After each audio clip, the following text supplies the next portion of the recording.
Hi, I'm David Chandler. I'm an assistant professor of English at Tulsa Community College, and I'm one of the 2019-2020 Public Fellows for the Oklahoma Center for the Humanities. Welcome to another edition of Fridays with the Fellows. In my last video and blog post, I talked about board games and tabletop games in general, some of the things that I find interesting or compelling about them. And in this edition, I wanted to talk a little bit more about what goes into starting a collection. In the blog below, I've kind of outlined the principles and guiding philosophies of what goes into creating a collection for me. But in the video, I wanted to show off a few games from my collection that I think would interest you, or would at least be good starters if you're interested in board games like I am. So the games that I've chosen, they are all available. They are all in print. Some games tend to go in and out of print depending on popularity and a variety of circumstances. All of these are widely available. So check your local hobby shops, check things like places like Cool Stuff Inc. or a lot of bookstores are selling board games now. So they all should be readily available. They are also easy to learn and easy to play. So, without further ado, I want to get started and talk about some of these games that I find really interesting or really good starters. And I want to begin with two-player games and one of my current favorites, which is Onitama. This is Onitama. It is an abstract strategy game that takes about 15 minutes to play. And it's not unlike chess, except it's much faster and there are a few individual movements to consider.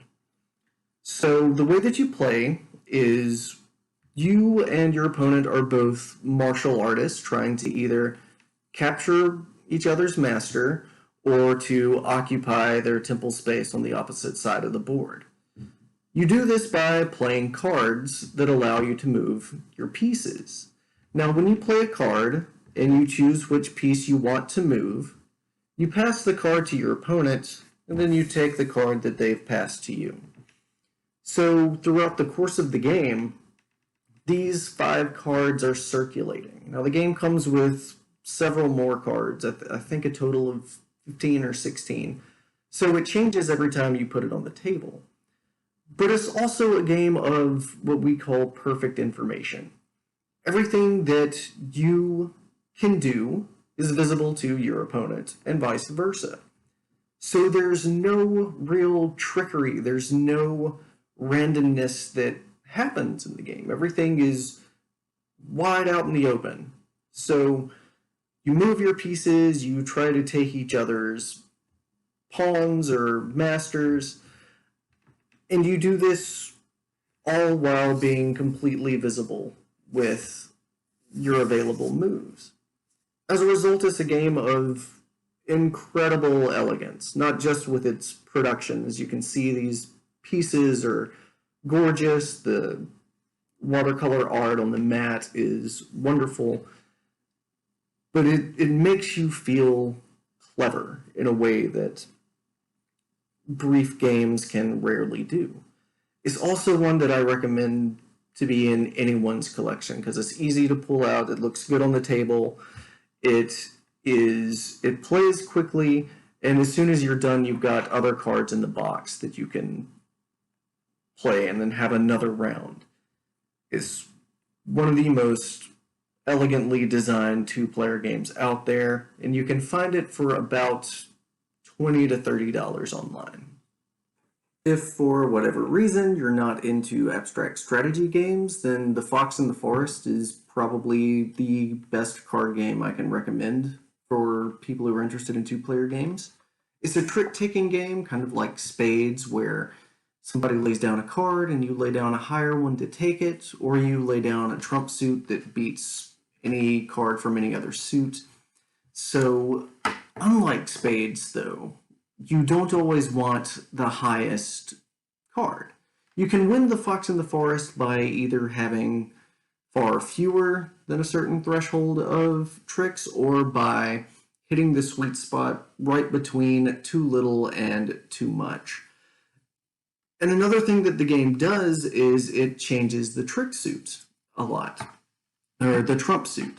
So you and your opponent are constantly having this push and pull over, you may start out trying to get as many books as you can, and then the suit changes, and now you have to unload all of your cards because if you get too much, you'll suffer a penalty.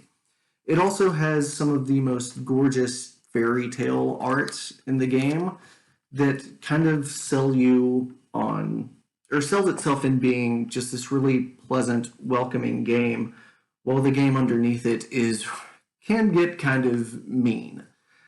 It plays in maybe 20 minutes for usually a game will take about 3 or 4 rounds, but you'll knock it out in 20 minutes.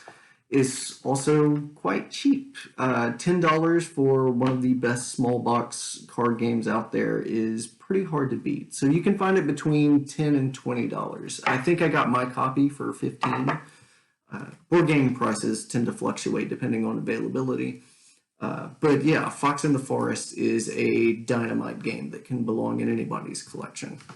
Moving on, the next type of games I would like to talk about would be micro games. These are small box games that are anywhere from $5 to $15. And I want to start with my favorite, which is a small game called Love Letter. I showed this in my last video, but I want to talk about it a little bit more in depth because with only 16 cards, this game has become one of my favorites to bring to the table and to introduce to people.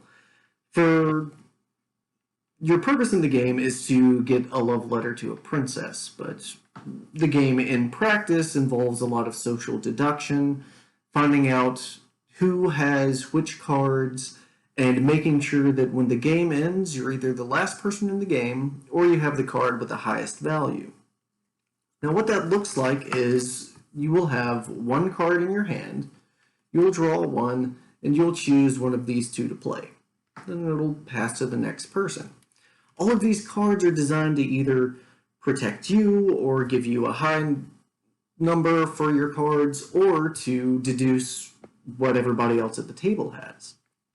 So if you play, for instance, a card that is a guard, you get to guess which card somebody has, and if you're correct, they're out of the game. So you could be the last person standing. Love Letter is a great game to take anywhere. It is infinitely portable because it is so small. If Palace Intrigue really isn't your thing and you want something a bit meaner, you might want to give Coup a shot. It's another small box game for around $15 where everybody plays these corporate entities in the far future and you're trying to eliminate your competition by staging coups. You take turns drawing money from a pile, and you have 2 cards in your hand. Now these cards allow you to do different things. For instance, the Duke can allow you to take 3 coins from the treasury, and if you have up to 7 coins, you can stage a coup and eliminate one of your competitors. The trick is that this is a bluffing game. So you can use the ability of any cards that are out there because your hand will be face down and nobody knows exactly what you have in your hand. It's a game about lying, and if you're caught in the lie, you're appropriately punished. It is a mean game, but it's also really fun, and it plays just fast enough to where no feelings get hurt. You can play it in about 15 minutes. For a total game, or one round can last anywhere between 5 minutes and 10 minutes. It's really fun, it's really fast, and if you're into deception or bluffing games, then it is $15 well spent. If you want something a little bit different, Welcome to the Dungeon is one of my new favorites. Small box micro games. Everybody collectively builds a dungeon, chooses monsters to be in the dungeon, and one person around the table has to go through it. So you can set traps for your opponent and then pass and not go into the dungeon, or you can build a dungeon that you really want to go into. It's a fun, fast game. It gives all the satisfying moments of like large box dungeon crawls just in a small 30-minute box. Now, Welcome to the Dungeon can play up to 4 players. Love Letter can play up to 4 players. Coup can play up to, let's see, this says 2 to 6. I mostly would stick with 4 players for something like Coup, because when you eliminate a player, they're out of the game and they can get kind of bored while everybody else is playing. With 4, it hits right about that sweet spot. But if you're building a collection, micro games are a great place to start. They're inexpensive, they take up virtually no real estate in your house, and they're portable. You can take them and show them off to other people, and they're also just really fun. The value that you find in a $10 game like Love Letter is almost unmatched for any of the other games that I'll show you today. So we've talked about micro games, we've talked about 2-player games and social deduction, some bluffing, but let's get into dice games. If you're into games that are more about a mixture of a little bit of planning and a little bit of chance, then these are 2 of my favorite dice games out there. One is Bang the Dice Game, and then the other is probably the first game that really kicked off my collection, which is King of Tokyo. So I'm going to talk about King of Tokyo first. So this is King of Tokyo, and I apologize for the weird angle, but I'll show you some of the art up close. The way that I pitch King of Tokyo is that it's essentially Yahtzee with big monsters, so it's infinitely better than Yahtzee. You have these dice that you roll. You choose which dice to keep, and you roll them again up to 3 times. And the goal is to either have the most points, the first monster to 20 points, or to be the last monster standing. Now, these dice can give you anything from points if you roll 3 of a kind. They can damage monsters. They can give you a sort of currency to power up. You can spend currency on cards like these parasitic tentacles that make you stronger. Or they can give you health. So essentially, you're all fighting it out in Tokyo.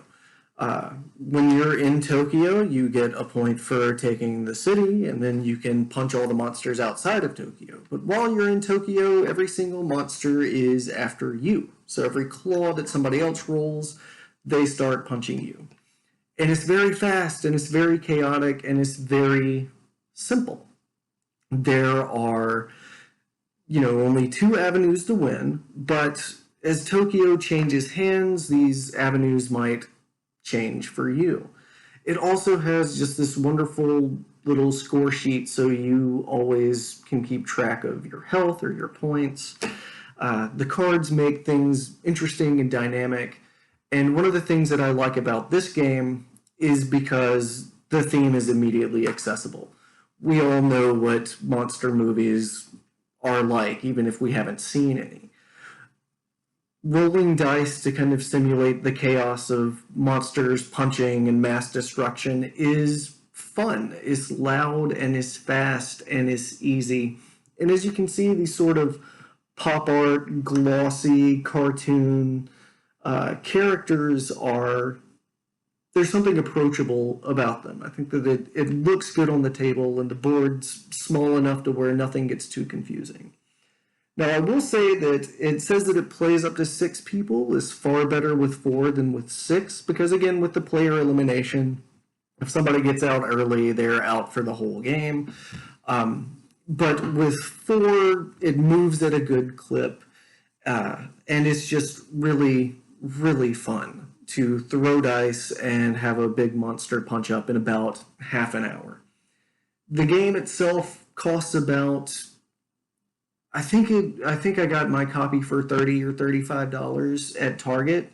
Is readily available. Is It's easy to find and it's easy to pick up and play. If you want a dice game that's a bit cheaper, a bit meaner, and can fit more people, then I would recommend Bang the Dice Game. Bang was a Italian card game that had a sort of spaghetti western theme, and they've translated it into a dice game that's really fun and really fast. Everybody picks a different character, and the characters have different abilities. But what makes it interesting is everybody also picks a role.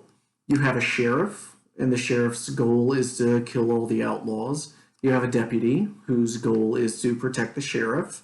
You have the outlaws who win together if they kill the sheriff, and the renegade who wins if they're the last person standing. Now, much like King of Tokyo, you roll dice that tell you what your options are. Rolling a 1 or a 2 will let you shoot your opponent either 1 space next to you or 2 spaces next to you. Rolling a dynamite can be dangerous because you can't get rid of these, and if you roll 3, your turn ends and you take some damage. Rolling a beer will heal you, or you might get to use the Gatling gun. So what happens in this game is the only role that is known is the sheriff, and everybody is rolling dice and shooting at each other, and you're not sure who's on your team. You can always lie and pretend to be somebody you're not, or you can be honest. But it is an extremely fun game that plays in about 20 minutes. It's also cheaper than King of Tokyo. Bang the Dice Game will cost you around $15 or $20. And I will say that my wife and I have been playing it with our family over in Boston. So we'll play it via Skype or play it via Zoom, and it works out really well. So if you want a sort of dice game that's a bit faster, that's also a bit meaner because you're targeting your opponent directly rather than just throwing monster fists around, Bang the Dice Game has my recommendation. If you're torn between the two, always just go with the theme you like. If monsters are more of your interest, go with King of Tokyo, or if you really like the Man with No Name trilogy, go with Bang the Dice Game. They're both great. They both offer kind of different experiences, but I highly recommend either of them if you're looking for a dice game to fill out your collection. The last genre that I want to talk to you about to round out your collection is in the cooperative game genre. These are games where everybody at the table works together to accomplish one common goal. And if you're stuck in quarantine with another person or a few people and you don't want to play games that have you constantly fighting against each other because emotions are high, I highly recommend cooperative games. They give you the chance to engage in a type of play that maybe not a lot of other board games allow you to. You're all working together, and they're often more like puzzles than they are active, combative games. So I want to talk to you about 2 different franchises that have had a lot of success in the board game world. And these are the Sherlock Holmes Consulting Detective games and the Pandemic games. So let's start with Sherlock Holmes. So one of the most unique cooperative game franchises out there is the Sherlock Holmes Consulting Detective group of games.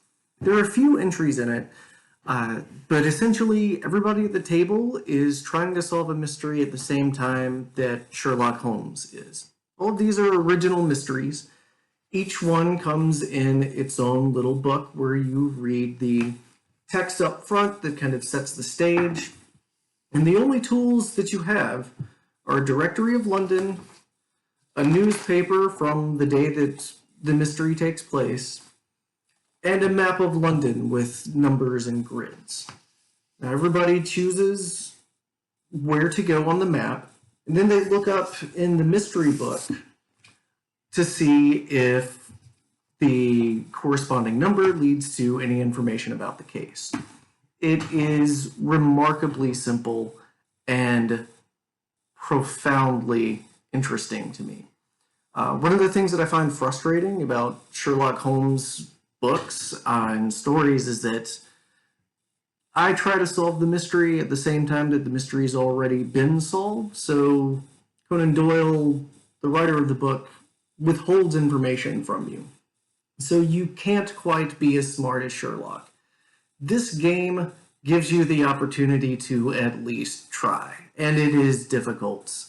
But it is really easy. You're essentially choosing a number on a map and looking up a corresponding number in the book. In the meantime, you can make notes about what information that you find. And one of the great things about this game is it ends when you want it to. If you're tired of looking for clues, if you think you've got enough information to go toe-to-toe with Holmes and your mystery, you can end it and flip to the back of the book to see how well you did. If you want to stay out there and try to find, every single bit of information that you can do that too. The game essentially says, here are the stakes, here's what you're trying to solve, and go for it. And it's really fun. The box says that it can play up to 8 people. I do not recommend you play it with more than 4. 4 people at the table have enough input for how to solve a mystery, I think. It's also a great game to play with 2 people or even with 1 person. One of the drawbacks, though, is that each box only has 10 cases. When you're done with all the cases, you're done with the box. However, that's not necessarily a bad thing in my view, because then you can either sell the box secondhand or you can lend it to a friend, because it's only 10 cases, but they are indeed memorable. They are a lot of fun, and they give you the chance to feel clever in a way that I think a lot of games don't quite allow you to do. You're on your own to solve a Sherlock Holmes mystery, and it's one of the most fun ways to spend an evening. The last game that I'm going to recommend is unfortunately a bit topical and a little macabre, if I'm being honest. It would be any game in the Pandemic franchise. Pandemic is a game about, as the title implies, working together to solve a global pandemic. Each person plays a character who takes 4 actions to try and stop the spread of disease. I could understand that that would be something that you might not want to bring to the table. But sometimes I think play can give us moments of catharsis that maybe sitting around and consuming the news about the world around us doesn't. This particular copy is a H.P. Lovecraft version where instead of stopping a disease is unknowable, unspeakable evil. But it's the same principle as any other pandemic game. You take a character or a marker, you use your actions to move, to share information with your teammates, to cure diseases. In the Cthulhu game is stopping cultists. But the Pandemic franchise has several entries. There's one that takes place in Iberia. In the early 20th century, there's one that takes place in the Netherlands during a flood, but they all operate on the same system of mechanics. You work together to stop some sort of disaster. It is a great game to bring to the table because it's simple and everybody's working together to solve one singular puzzle. Is also notoriously difficult. Stopping the spread of disease is mechanically fascinating, but it's also really, really smartly designed. Your decisions can ramify throughout the game. So it is one that I highly recommend anybody pick up, even if they're not trying to start a board game collection. It's fun to bring to the table because it's a very different theme And it's a very different concept than a lot of people tend to think of when they think of board games. So that would be my last recommendation to round out your collection. Would be a cooperative game, either Sherlock Holmes or anything from the Pandemic franchise. That way you have options. If you want to play against each other, if you want to do light games of chance, or if you want to work together to solve something. So that's enough information to at least get you started. Maybe more information than you wanted. But I find that collecting board games is very satisfying because in my previous post I talked about how the tabletop is a sort of medium for expression. And I think a board game collection can be the same thing. You collect games that appeal to you or games that will appeal to people in your home or your friends. And you learn a lot about what you value with play. You also learn about how to relate to people across the table from you. So my organizing philosophy is to have a mixture of everything. Some games I can take on the go, some games that take hours to play. None of these take hours to play. Or games that you can work together with a group, or you can be really aggressive toward each other, or just fun light games of chance. They're all out there, and the information is pretty easy to find.